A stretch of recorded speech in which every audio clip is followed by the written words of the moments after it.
നിയമസഭാ തെരഞ്ഞെടുപ്പിന് ദിവസങ്ങൾ മാത്രം ബാക്കി നിൽക്കെ സ്ഥാനാർത്ഥി നിർണയത്തെ ചൊല്ലി കോൺഗ്രസിനുള്ളിൽ കലാപം പുകയുകയാണ്. കണ്ണൂർ സീറ്റിൽ മത്സരിക്കണമെന്ന നിലപാട് ഉറച്ചു നിൽക്കുന്നു കെ സുധാകരൻ. കടുത്ത നിലപാടുകളിലേക്ക് പോവരുത് എന്നാണ് രമേശ് ചെന്നിത്തല കെ സുധാകരനോട് ആവശ്യപ്പെട്ടത്. അതിനിടെ കോന്നിയിൽ അടൂർ പ്രകാശിനായി പോസ്റ്ററുകൾ പ്രത്യക്ഷപ്പെട്ടു. അരുവിക്കരയിൽ കെ എസ് ശബരിനാഥനെ മത്സരിപ്പിക്കാൻ ഹൈക്കമാൻഡ് നിർദ്ദേശം നൽകി. കണ്ണൂർ നിയമസഭാ സീറ്റ് വേണമെന്ന ആവശ്യത്തിൽ ഉറച്ചു നിൽക്കുന്ന കെ സുധാകരൻ തീരുമാനമാവാതെ ചർച്ചകൾക്കായി ഡൽഹിയിലേക്കില്ലെന്ന സൂചനയാണ് നൽകുന്നത്. സുധാകരനുമായി ഫോണിൽ സംസാരിച്ച രമേശ് ചെന്നിത്തല കടുത്ത നിലപാടിലേക്ക് പോകരുതെന്നും പരസ്യ പ്രതികരണങ്ങൾ ഒഴിവാക്കണമെന്നും നിർദ്ദേശിച്ചു. എംപിമാർ മത്സരിക്കുന്ന കാര്യത്തിൽ ഇതുവരെ അന്തിമ തീരുമാനം എടുത്തിട്ടില്ലെന്നാണ് ഹൈക്കമാൻഡ് നിലപാട്.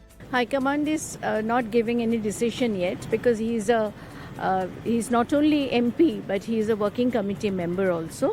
So the party will take a decision. പ്രതിപക്ഷ നേതാവ് വി.ഡി. സതീശന്റെ ഓഫീസിന് മുന്നിലടക്കം എറണാകുളം ജില്ലയിലെ വിവിധയിടങ്ങളിൽ കെ സുധാകരന് വേണ്ടി പോസ്റ്ററുകളും ഫ്ലെക്സുകളും പ്രത്യക്ഷപ്പെട്ടു. അതിനിടെ സുധാകരന്റെ വിവാദ ഫേസ്ബുക്ക് പോസ്റ്റിനെ കുറിച്ചുള്ള നിലപാട് തിരുത്തി പ്രതിപക്ഷ നേതാവ് വി.ഡി. സതീശൻ രംഗത്തെത്തി. എന്നോട് അങ്ങനെയല്ല അദ്ദേഹം പറഞ്ഞത്. അദ്ദേഹം ഞാൻ ചോദിച്ചാൽ ഇന്നലെ ആ ഫേസ്ബുക്ക് പോസ്റ്റ് എന്താ കുഴപ്പം? കണ്ണൂരിനെ പറ്റി അദ്ദേഹം വികാരഭരിതമായി പറഞ്ഞിരിക്കുന്നു. അദ്ദേഹം പ്രതിനിധാനം ചെയ്യുന്ന പാർലമെന്റ് മണ്ഡലമാണ് കണ്ണൂർ.